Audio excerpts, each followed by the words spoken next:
Welcome to this meeting. Welcome to the recording. If you're watching it back, we're going to get straight on and start. So my name is Kat Williams, and I'm welcoming you to Reading for Life project with our amazing author today, Kate Foster. And we're excited but also sad today. It's our final one, isn't it, Kate? Oh, so it's our final time, but it's so amazing to have you all here. So we've got microphones off and cameras off, but we love to have questions in the chat. So please start putting them in, all about Kate herself as an author and about the story that you're going to hear today. And just to quickly introduce what Children Today is all about, why they're doing this project. Well, it's called Reading for Life. And the charity began with a dad called Hugh who had 2 children, and he would go out on walks and bike rides and things. But then he realised, gosh, hang on a minute, what about children that are maybe disabled or diverse in some way and don't feel quite so included? And so he founded this charity called Children Today. And the project we're doing right now, Reading for Life, is all about the amazing power of stories, really, especially those that are about, they've got characters in, because I don't know whether you know, less than 4 out of 10 stories would have a disabled or neurodiverse perhaps character in. So it's all about the diversity and the power of stories. And the reason I care so much is because I help people with confidence, and that's really about the story we tell ourselves, right, in our own mind, about what we're capable of and how we're feeling. So I am loving this project. It's sad it's not the last one, but what an amazing author we've got for you today, who's going to introduce herself. Now we've got Kate Foster all the way from where, Kate? Where are you from? Where are you now? I'm in Australia, so I could not be further away from you guys. But you'll probably hear my accent and think, oh, hang on a minute, that sounds English. And I am. So I'm actually originally from Kent, in the southeast of England.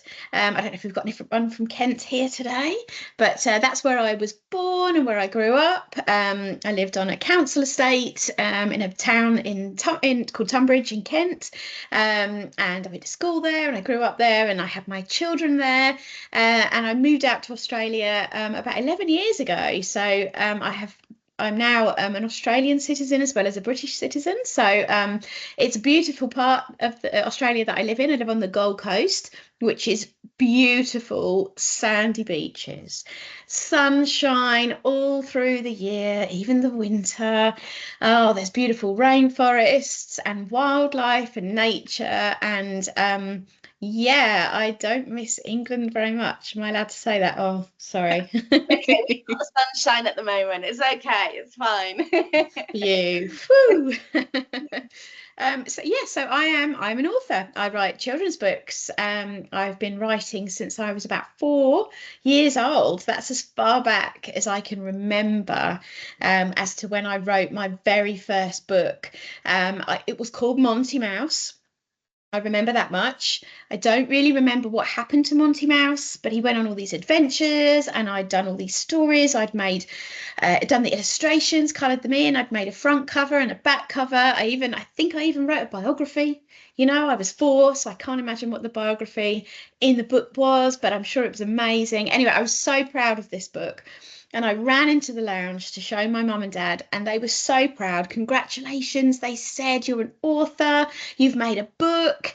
And then I showed my big brother. Oh, he did not react in the same way as my mum and dad. My big brother was about 8 at the time. And the first thing he did when he saw Monty Mouse book was laugh. And then he said, oh, that's rubbish. Nobody wants to read your stories. Oh. I was heartbroken. I was absolutely heartbroken. So I ran to my room, stomped up the stairs, real proper tantrum, slammed my bedroom door, threw myself on my bed crying. And then I opened my bedroom door a little bit so I could hear my mum and dad telling my brother off. I like that. But the worst thing I did that day was I actually believed my brother. So I didn't know many people. I was only 4. So I believed him when he said to me, nobody wants to read your stories. I thought, oh, okay, well, that must be true. So all through my school life, through high school, through secondary school, and through my 20s, I was writing stories all the time because I loved it. It was a passionate thing that I just wanted to spend all my time doing, reading and writing, but I never shared my stories with anybody. So it wasn't until I got sort of towards my 30s and I had my own children and I started to think, do you know what? I think maybe my brother's wrong. Took that long. Very long time. But yeah, that was when I kind of thought, I think people do want to read my stories. So I got them all out, I polished them up, I sent them out to all these publishers who are the magical people that can make dreams come true and turn stories into books that you can buy and borrow. Oh, and I got many, many no's for many years. Lots of publishers writing back and saying, oh, we love your story, but not enough. It's a good story, but we're not going to publish it. But I kept going and I was determined by that point. And then one day I had a wonderful phone call from Walker Books Australia, wonderful Francis in the UK and Lindsay in Australia. And they both said, we want to publish Paws so much. We'd love it. It's brilliant. And so that was the beginning of the dream. And Paws, it came out in Australia in 2021, so right in the middle of the pandemic. And then it came out in the UK the year after. So, and that's where it spiraled. So that's kind of how I got started as And an that is author. so inspiring. I mean, if that 4-year-old if you could go back, you'd be like, you're gonna get there, you're gonna do it. Like it's there. Because it's funny how when I was 4, it's a similar thing. I had this, I love to perform and things, and I'm now doing what I always kind of knew I would do, even though all those doubts along the way. Maybe I'm not gonna do it. Maybe it isn't, and it's like, no, it's okay. Keep going. I love that. It's amazing. Oh, absolutely. And I think as well, I grew up on a council estate. My family, we weren't poor, but we didn't have much money.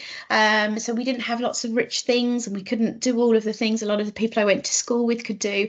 And I guess I never really thought people like me could become authors. I thought authors, oh, they must have lots of money and live in mansions and, and write next to the fireplace, which is roaring, and, all these images I had of what an author must look like and where they must come from. But it's just so not true. Anybody can be born as a storyteller. Anyone can learn the craft of writing, but some people, it doesn't matter what your background is, where you're from, you're born with that way and that passion and that ability to tell stories. So anyone, I tell any child I meet, no matter what their background, you can be an author, you can be a storyteller. Yeah, because we always have been, haven't we? And I think we always will be, as like kind of, we all have a very different story, and that's really, really is magical. And what are you sharing with us today, Kate? So I'm actually going to read from my second book that was published. So Paws came first, and then there was The Bravest Word. So this was my second book, which was published in the UK in 2023, I believe. So it's only a couple of years old. And so I'm going to read from a little extract from this today. So I thought maybe I would start by reading the back cover. And just how beautiful is that cover? It's just so stunning and gorgeous, and I love it. And there's one thing on the spine. I don't know if you can read it. There's a little bone there. Yeah, That see what's says, written on it, I wonder. in the middle of the bone, it says Cliff. Now, Cliff was my dad, so this book is dedicated to my dad, who was the softest, most gentle, most perfect man. He was just loving and supportive and this perfect human. So I dedicated this book to him. And the dog, yes, there's a dog. There's a dog in every book I write, but the dog in this book is called Cliff. So it's a bit of a little letter to my dad, this one. So I'm very proud of this book and I love it. So I'll read the back cover and then I'll get on straight away and read from the book for you. Amazing. Okay, here we go. So the back cover. Oh yes, get comfy. I hope everyone's got their PJs on. And oh no, you're at school, so you sure, can't. maybe. No. Maybe you have, yeah. Maybe that should be uniform. PJs, I think so. Okay. Matt is a football superstar. He can handle anything. Except lately, his chest feels empty and his head is screaming. He can't concentrate in school or enjoy football anymore, and he is so tired. When Matt stumbles across an abandoned dog, there's no doubt in his mind that he has to save him. But maybe the dog isn't the only one who needs help. So that's what the story is about. So I will open up and I'm going to read from chapter 3 because this is the scene which I get letters and messages from young people all the time and say, oh my gosh, that bit in chapter 3 made me cry and it was amazing and I loved it and I couldn't put the book down. So that's what I'm going to read for you today. Oh, I'm a crier. Okay. Oh, well, yeah, if you want to cry, that's absolutely fine. So I'll just bring you up to speed about what's happened. Matt went to have a football game and it all went wrong and he had a big panic attack in the middle of the football game, but he didn't know how to talk about that. His dad was great, but his mum was like, oh, what's wrong with you? You know, you used to love football. And just Matt's very confused about what's going on. So one day he wakes up, sorry, the next day he wakes up and his dad says, come on, let's go for a walk in the bush. So that's where we meet Matt and his dad. Dad parks and shuts down the engine of his truck, plunging us into soft quiet. He looks across at me. All good? He asks. Yeah, all good, I reply. Come on then, we haven't taken a bushwalk together for ages. Dad opens the door and hops out, and I copy, plopping 2 feet onto the gravel with a crunch. I close the truck door and check the small square car park again. It's still empty except for Dad's truck. No one else here, thank goodness. I shake my head at my silliness. The best thing about Hayden Lake National Park is that hardly anyone comes up here this early in the morning, other than the odd person and maybe a few runners. The sun still sits fairly low, a yellow-white haze stretching from its core across the blue sky, and I have to admit that the world looks pretty Disney right now. Dad comes round to my side, and together our flip-flop feet stroll side by side through the iron gate and onto the pathway that leads through the rainforest walk. Got the seeds for the ducks and swans?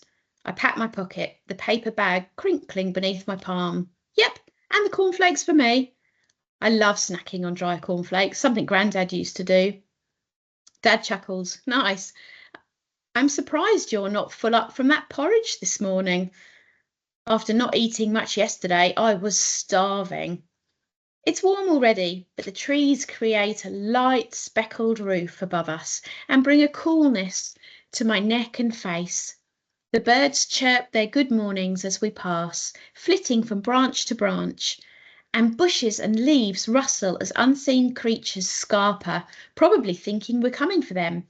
As if we would. I love animals. Dad does too. I suck in deep breaths, feeling pretty okay today after yesterday's embarrassing nightmare. Mum was up and out first thing today, working. She cuts hair for private clients some Sundays. So me and Dad were up and early as well. And Dad suggested a walk, maybe a kickabout, but I deliberately forgot the ball, though, so it's just a walk. So you're feeling better today? Dad asks, eyeing the path at his feet. I nod, yeah. I say it with a weird hiccup laugh, though, like it's a joke, but who am I kidding? I glance sideways and see Dad nod too, sliding the long stick he keeps in the back of the truck through the leaves and rocks that border the bumpy path. I'm clearly not kidding him, that's for sure. You know, it's okay if you want to talk about anything, Dad adds, tapping the stick on the base of a tree trunk. I'm pretty good at listening. It's true, Dad's a man of few words, as Mum calls him, which always leads to her telling everyone that's why they're so perfect for each other, chalk and cheese. I don't think I've ever heard Dad even raise his voice in my life. I suppose I could mention a few things to him now. After all, Mum isn't here to interrupt and take over the conversation or to tell me how I should feel. I nibble the inside of my bottom lip, not knowing what to say or where to even start. I don't want to upset Dad. I run a hand through my floppy hair, a gentle breeze stroking my cheeks. No rush, mate, Dad says. We've got a 3-kilometre trek ahead of us. Dad grins and winks, scratching his beard. I roll my eyes. 3 kilometres? And I already have the most achy legs in the whole of Queensland. Why did I agree to do this again? Oh, right. Agreeing was a way to make up for yesterday's football episode. No, I don't think I can talk to Dad. I'm worried about how he'll react if he knows all the things going on in my head. And then he too will be ashamed of me, like if she is. It's so hard to tell with her. And anyway, I don't really know how to describe what I'm feeling or put my finger on what's wrong exactly. I sigh and change the subject, scanning the thick rainforest stretching into the distance and on either side of us. I texted Ted last night, I say. They won yesterday. Oh, yeah, what was the score? 4-2, 0-0 at half time. Wow, busy second half. Who scored? I tell him, a nugget of annoyance flaring. I wish I'd been there to help my team. Wish I'd at least hung around to watch the Wales win and then had a lemonade at the clubhouse with some of the players and watched the under-18s play their match after, like we all normally do. But to be fair, that result shows my team don't really need me. Something I already know. It hurts, but I deserve it. We walk on, a calmness between us as we chat about general stuff like TV shows, computer games, or the different trees that we see. The lake is probably about another 5 minutes away now. But I spot something moving up ahead, and my footsteps falter. I peek at Dad. He's noticed it too. What is it? I ask, looking straight ahead again. I don't know, Dad says. We slow down, the trees seeming to hold their breath along with me, emptying the air completely. I squint and try to make out what it is. It's hard to see as the dark shape blends into the brown of the trunks and sticks, but I see it move, just slightly, but definitely a movement. My eyes widen. Do you think it's a possum or a koala? Dad places his hand on my arm and raises his stick out in front of him. We creep forward, both of us careful not to scare it. Brush turkey? Snake? I know it's neither of those, though. We inch closer. The fact it isn't running away is ringing all kinds of alarm bells. I'm not the most knowledgeable about native wildlife, but I do know most creatures will hide the minute they know there are predators approaching. I think it's injured, I whisper, a strange panic balling up in my throat. I cannot handle seeing a nearly dead animal or bird. Anything like that would etch permanently into my brain and heart. But we're close now, maybe a few meters away, and then it shuffles again. It knows we're here, I say. A small head lifts and I freeze completely. It's a dog. Dad! I grip my dad's hairy forearm, hands shaking. I see it, he says. What's it doing here? I ask, standing still, eyes not blinking. I scan the area ahead, behind, and deep into the trees for any signs of an owner. This park is not a good place for a dog, especially a small one like this. I don't know, but I think it's hurt. We need to be careful in case it's a stray or scared or something like that, Dad. Dad crouches down and I copy. And together, Dad a pace in front of me with his stick leading the way, we edge closer. A faint whine reaches my ears, and then another. It's definitely injured. My heart melts. What could have happened for it to end up here? Dad, we need to help it. My voice is breathless. I hate this. This dog. It doesn't look good. It's quivering as if it's freezing cold, and its face is filthy. In fact, its entire coat, what's left of that, is messy and covered in dirt. There are several bald patches breaking up short, matted, possibly brown fur. I can't tell its colour. One of its eyes looks completely closed, and one ear points up, the other pressed back against its head. It's been tied up, look, Dad says, pointing at the thin tree trunk beside the dog. He's right, there's a grey rope tied around the trunk and the dog's neck. Oh my gosh, my stomach dives down into the depths of my body. What should we do? I ask, my voice super whispery, the words struggling to get past the shock wedged in my chest. Dad lets out a long, low sigh, his composure sigh, and then he squats. I park my butt on the stony ground beside him, my eyes drawn back to the little dog. It backs up, limping behind the tree it's tied to, like it thinks it's hiding from us, or something like that. Its head is down and it's shaking. Oh, the poor thing. Okay, I know what we need to do. Dad lays down his stick on the ground and carefully removes his phone from his pocket. He looks up what we're supposed to do if we find an injured dog. Dad, should I try to feed it? It's so skinny, it has to be hungry. Dad glances up and says, maybe, give me a second. I need to find out what the internet tells us. I don't think it's lost, I reply, my eyes flicking back to the poor little dog and the way it's been tied up. Dad doesn't say anything else. I know he's as shocked as me. We sit in silence for a little longer. Chirping, squawking birds and the breeze play together among the leaves and bushes. Ordinarily, I like the sound, but now it's loud and irritating and it feels threatening. I work hard to block it all out, along with any thoughts of what might have happened to the dog, and instead focus on how I can help it, putting myself in its position and trying to understand how afraid it must feel. I know fear, but this is something else, and I feel silly to think I had problems. Right now, I want nothing more than to show this animal that not all people are bad, that it doesn't have to be afraid, and that it can trust me. Okay, Dad says, I think we need to see if we can approach it and maybe get it to the vet. It's a Sunday, so I don't know if any would be open, and I don't think anybody from the Welfare League would be able to come and pick it up. So let's see what we can do. Go, Dad. Now, that is quite sad, I know, but I don't write books with sad endings. My books only ever have the happiest, most joyful endings, filled with hope and happiness. So I'm sure you could probably guess that things might work out with the dog.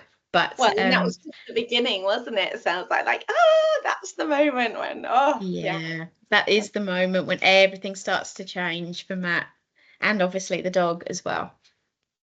And the dog's called Cliff, you said. Yes, so Matt, without giving too much away, Matt decides to call the dog Cliff, which you find out shortly after in that same scene.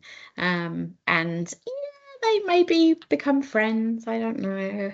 Oh, I just love that all your books have dogs in. I never forget when you talk about the dogs, and I know you shared a few of your stories, which is just amazing.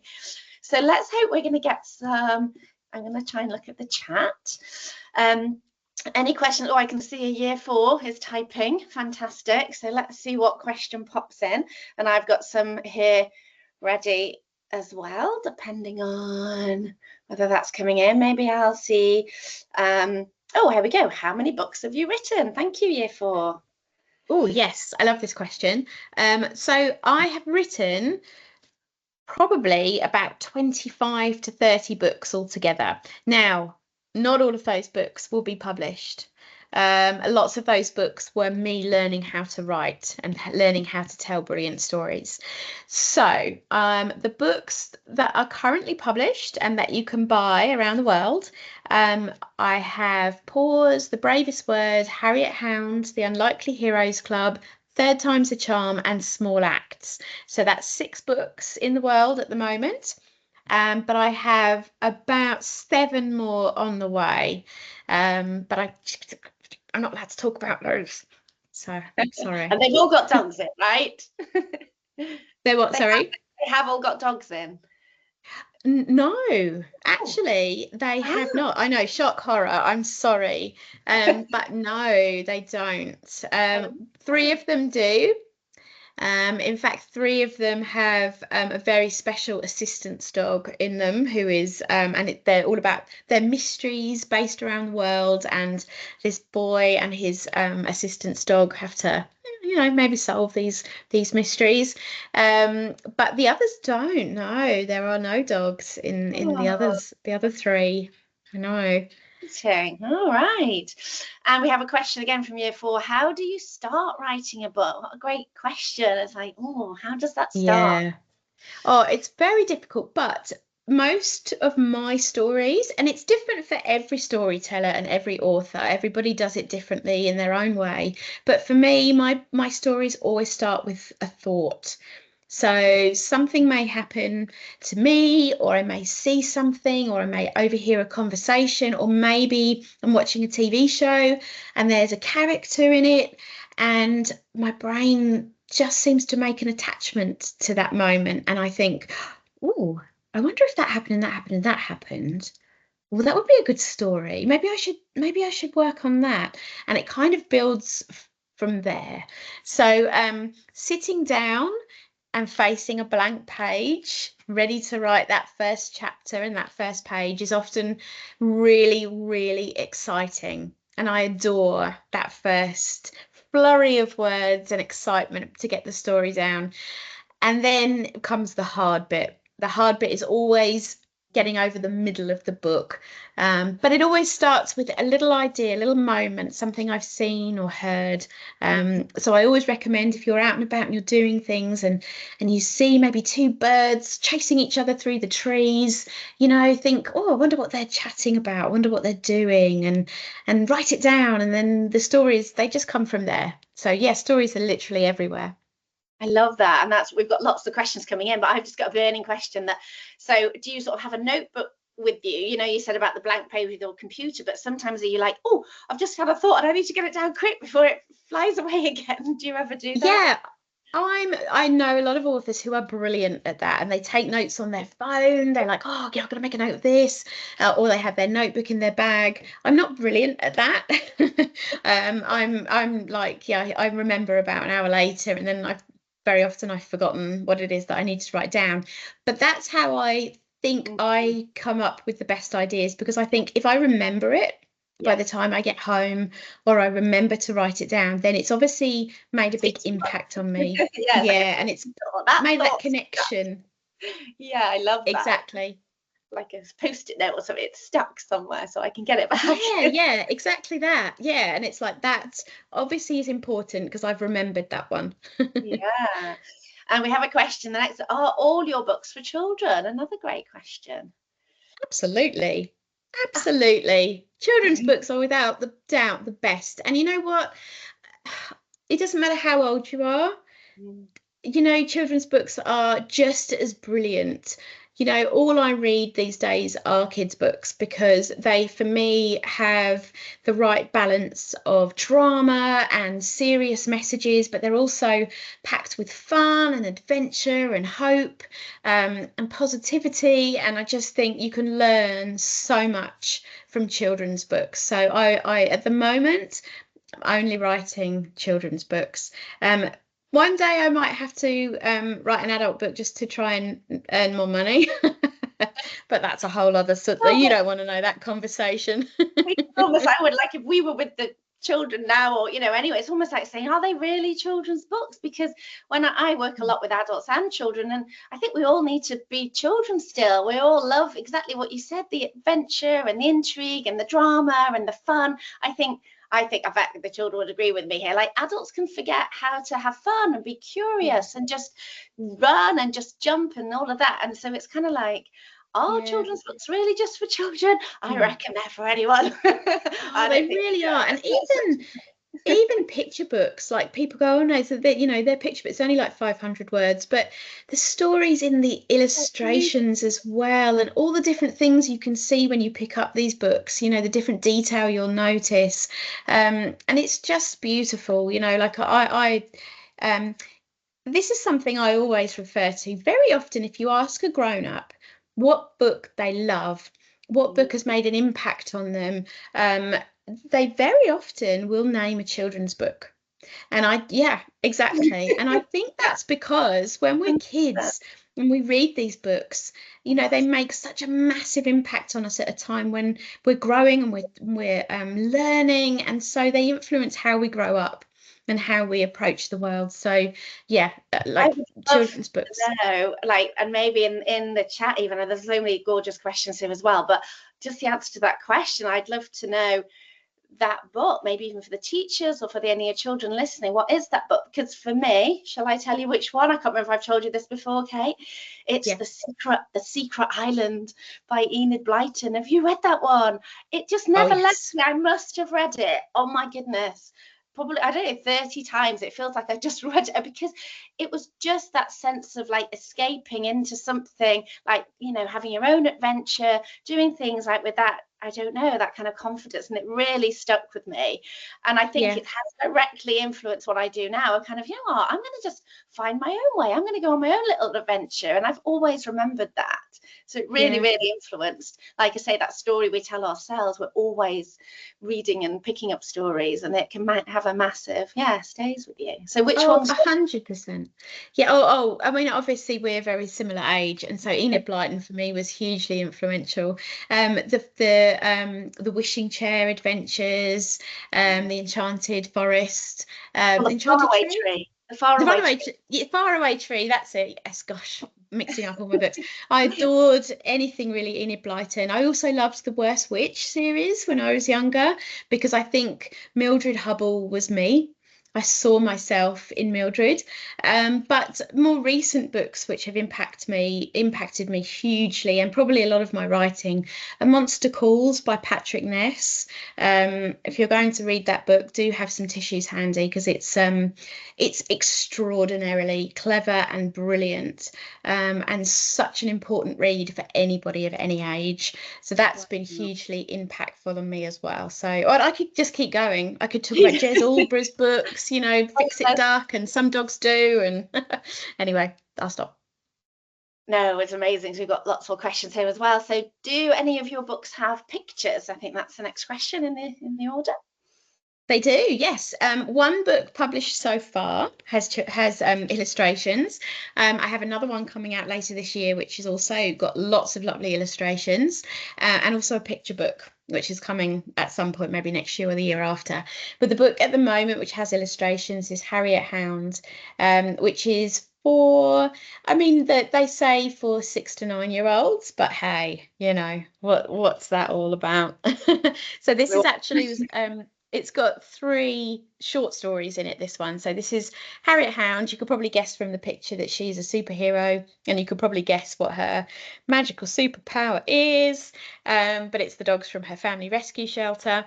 So this one has some glorious illustrations inside by the amazing illustrator Sophie Beer, who, if you've never read her books or heard from, she's amazing. And she's actually just written a book which is for older kids as well, called Thunderhead, which is about a girl who is looking at potentially losing her hearing, which is exactly what happened to Sophie. So it's just wonderful. So she did the illustrations for me, black and white illustrations in Harriet Hound. And my favourite thing probably about this story is at the end of every story are doggy fact sheets. So in every story at the end, there's doggy fact sheets about all the dogs that have appeared in that story. So yes, Sophie. And I'll never forget, if the children don't know, or the teachers, I think there'll be a recording on YouTube of when you read from Harriet Hound, which I'll never forget that, but I'm in tears with that one. I love that how she spins around and then the perfect dog arrives to save the day, and I'm just, we all need that. We so need that. Oh, absolutely. And rescue dogs, like, rescue's the best breed, and it's kind of my love letter to rescue dogs, that one. Oh, well, it got me every time. I'm like, oh yes, amazing. How do you decide the titles of your books? We've got that one now from year 5. Thank you, year 5. Interesting. I don't know if I really give it too much thought. Is that a terrible thing to say, teachers? I'll probably be in trouble. Maybe they just stick, like we've been saying. Maybe they just stick, and you're like, that's what it is. I don't know. I think that's what it is. Like, Paws is Paws because there's a dog show in this book at the end called Paws, and everything that happens in the story is about Alex and his little dog friend Kevin, and it's them building up for this dog show, which is called Paws, and based on a real dog show that I go to over here in Australia. So that title felt simple. However, when this book was published in America, they said we cannot have Paws as the title because I think there's a TV show or something over there. So we can't have that. We can't clash. So they said, do you have any ideas for another title? And I was like, I don't know if I do. That's hard. So they suggested All the Small Wonderful Things. And I said, that's lovely, because the book is very much about little wonderful things. And I said, who came up with that? And they said, you did. it's in the book. You've literally written it somewhere inside the book, all the small wonderful things. And of course I said, yeah, I know. Yeah, I know that. Yeah. But sometimes the best titles are inside the book. They are a little line or something you wrote. And it just lends itself and sums up what the story is about. So The Bravest Word. I don't know if any of you know what The Bravest Word is. I guess it changes for a lot of people. But for me, and what this book is all about, is the bravest word is help. And so that's pretty much what this book is all about, learning how to ask for help. Yeah. So yeah, but apart from that, I don't know if I give it that much thought. Sorry. Oh, so they either pop in or they're in the book, but they're found, aren't they? And do you feel you've answered about your favourite book? Do you have a favourite book? And which of your books is your favourite? So that's an interesting question. Your favourite book, and you mentioned the one by the author. Yeah, well, probably very difficult to choose my favourite book that I've written because I love them all. But I think I would have to say Paws, just because it was my first book, and it is very much based on real life. It's very much based on my experiences and my youngest son's experiences, because he's autistic as well, and about our little dog Claude. And so Kevin is based on my dog Claude. Is there a time for me to tell the little story about how Claude came into our life? I think so. I'd love to know. Okay. Oh my gosh, you'll love this. This is just, I love telling the story. So my youngest son is autistic, like I am, and when he was younger, about 5 years old, he really struggled with understanding how he felt, with communicating with people. And so we thought, look, maybe we should get a dog. Dogs are such good friends, and they really help build confidence. So we heard about this dog called Claude, who the owners couldn't look after anymore. They loved him, but they didn't have the time to look after Claude. So we said, we want Claude. So we drove to this person's house. We all walked in. That's me, my husband, and my 3 sons. We sat on the floor, and they opened the door, and Claude came in from the kitchen. And the first thing he did was go to my youngest son, curled up on his lap, put his little nose on my son's chin, and just stared at him. And I just looked at my husband and I cried, and I said, we need to get Claude. He knows what his duty is in life. And still to this day, 11 years later, my son and Claude are the best of friends. He was like superhero that he just knew his job. He did, yeah, and true real life magic, I call it. So yeah, and that's why Paws exists. So every time I'm like, oh, every time, children. How long does it take you to write a book? We've got next. So that changes from book to book, if I'm honest. So this is a story that no one likes to hear. If you're an author, they don't like to hear this story, and I apologize to all the authors in the room, but Paws took me about 3 weeks to write, which is not very long at all. And other authors are all like, did it? That was good. Did it really? I bet it didn't really, but it did. It just, I think, because it was ready to be written, it was ready to be told, and it just, yeah, exactly, like water from a jug. It just poured out of me. However, the books that I have been writing about the boy with his assistant's dog who go and solve these mysteries, they've taken longer. A lot longer, several months longer, because there are so many moving parts, and so yeah, so every book is very different. I do tend to write quite quickly, but yeah, they're all different, really. Yeah, amazing. And are all of your characters based on real people or real dogs? I'm going to add to the end of that question. Yeah. Well, look, dogs are people, really, aren't they? Let's be honest. They're just one small step away. So yes and no. So I think all of my characters have traits and behaviours of people I know and who are influential in my life. Same with dogs. So they're probably dogs I've met, bumped into or live right down the street, because I know all the dogs that live in the houses around me. I don't know any of the humans, but I know all of the dogs. That's Wilson. Hi, Wilson. Hi, Toshi. Hi, Maui. So all of the dogs are generally based on dogs that I've met. But the people are a kind of a mixture. So bits of them will be based on real people. And to be fair, a lot about me. There's a bit of me in every single book I write. I just think that goes without saying. Fantastic. And we've come to the end of the questions we've got here, although I think that's just prompted a little question of mine. So, you're saying there it's based on you. So are there particular kind of messages? Like, is there a general message you want people to feel through your books? Or I don't know, yeah, what's that kind of way you want people to feel, I guess, about certain books or about themselves as they read them? Yeah, I love this question. And interestingly, I was talking to a teacher librarian over in America on her podcast not long ago, because one of my books has just been released there last month. So we were chatting and she said to me, "Your book made me feel safe."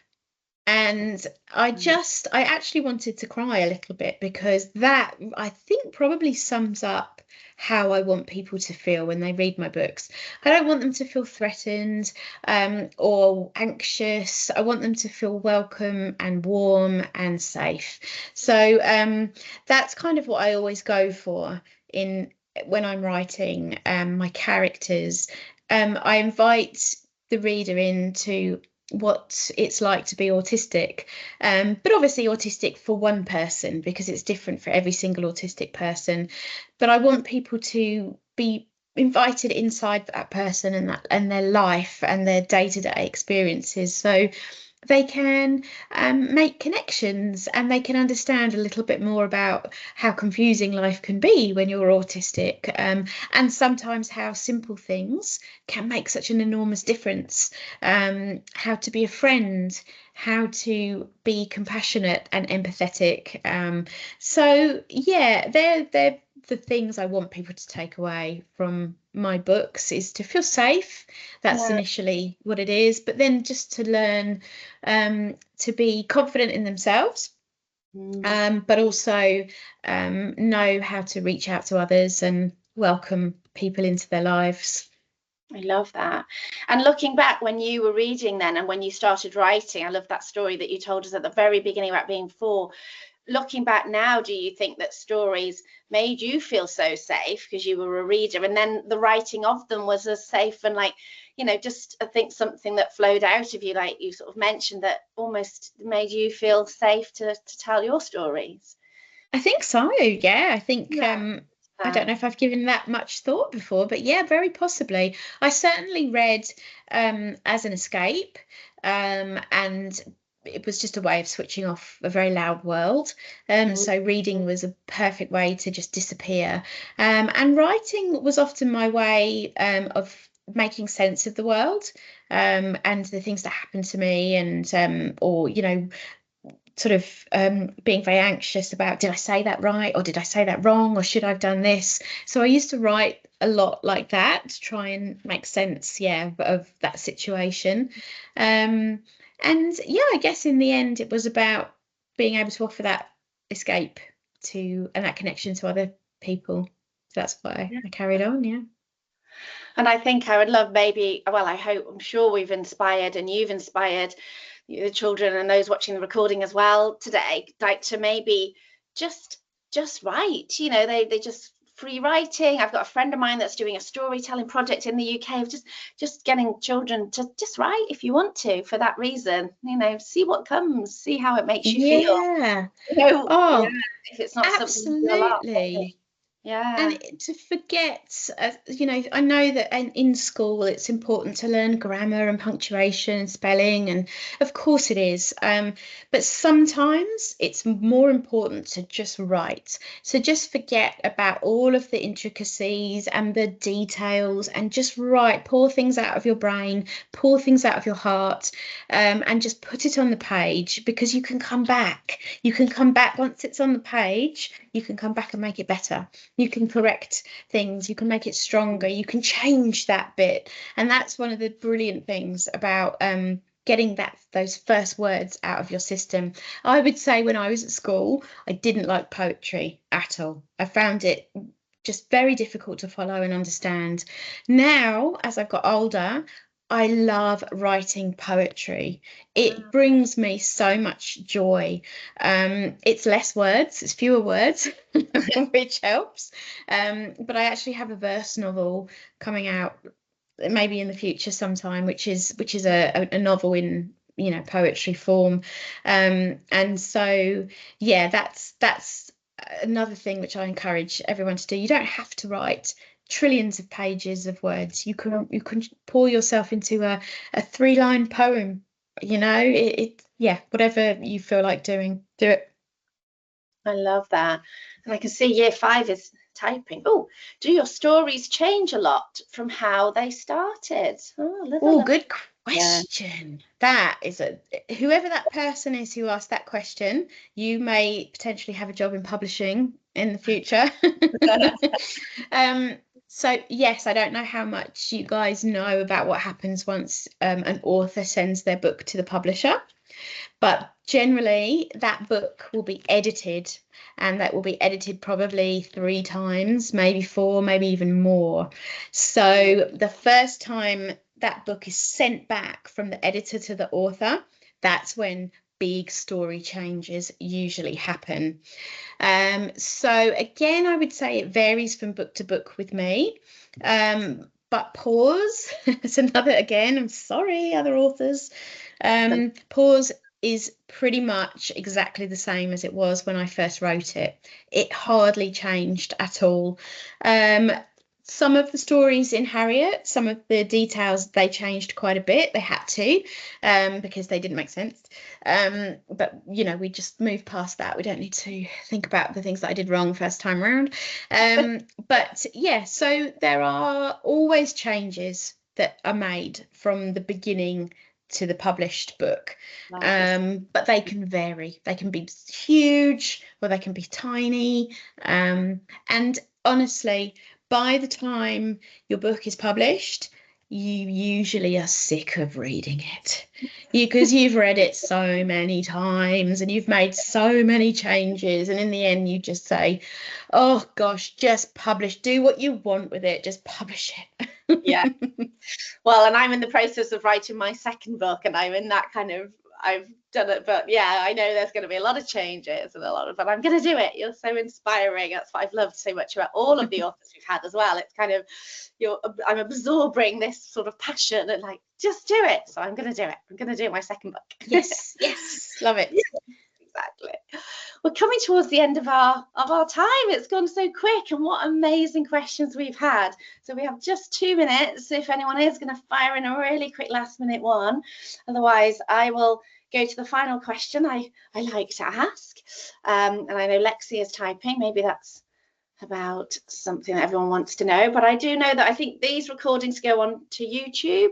So if you've missed any of them, anyone that's watching, there are more to watch, especially the one Harriet Hound that Kate read a few months ago, I guess now.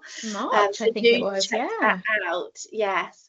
Well, and just the final question I like to ask, as you might remember, is if there is anyone watching or listening today that doesn't feel they've got the confidence, maybe it's not about writing a book, but just about, following their dreams like you did. You did have that. What would you say? So I can't remember exactly how I answered this before, but I'm hoping to try and replicate what I said. There's no wrong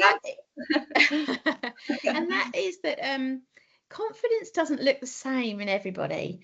I know sometimes we look at people in our class, or we look at people we know and we think, oh, they're so confident. I could never stand up and do that on stage. I could never do that and put myself out there. And that doesn't mean that you're not confident. That just means that your path with your confidence is not going to take you there. Confidence is believing in yourself. It's believing in who you are and what you can achieve, whether that be something tiny in your corner of the world. It's still important and it still have impact, or whether that be changing the world like Greta Thunberg.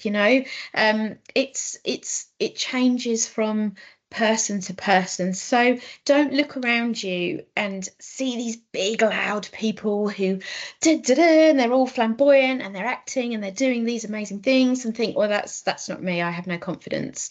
You do, and you will find it, and it is inside you. So just believe in who you are, learn, listen, reach out to people, and just build yourself, and your character, and yeah, be sure of who you are. Yeah, I absolutely love that. And I was talking about confidence yesterday in a room, and I basically said exactly kind of that it isn't confidence to me anyway, isn't walking into a room, like you say, and being sort of the loudest and thinking you're better than anyone else. Not that I'm saying loud, confident people, it's not that they might not think they're better than anyone else, but that isn't, you don't have to all be that. It's actually being in a room, realizing you don't have to compare yourself at all, because we're all equal and we're all different. And I love that I'm okay, you're okay. So I love that message, Kate. That's so right. Confidence has all the colours of the rainbow and it doesn't look the same. So absolutely love that. Oh, thank you, Year 4. They say we're feeling very inspired to write our own stories. And I think I love that rainbow thought as well. Stories come in all colours and all shapes and sizes, just like us. So please, yes, be inspired to tell your stories, because it's what always has been with us as humans. Like, we're always going to tell stories, and we always have such unique stories to tell. Ours will never be the same as somebody else's. So I think it's a time to say farewell to everyone, although Year 5 is typing as well. Oh, they really enjoyed it too. Thank you so much for joining us. Do check out the other recordings, and we may be doing this again next year. Let's keep our fingers crossed. So it may not be the last ever one. So have a wonderful day, everyone. Thank you so much for being here. Thank you to Kate. Amazing inspiration as always. And give our love to everyone in Australia. Yeah, probably not everyone. It's quite a big place, but yeah. Maybe just my dogs. I'll say hi to them. All the dogs on the street. Say hello to all of them for us. You can definitely do that. All right. Take care, everyone. Have a great time. Bye.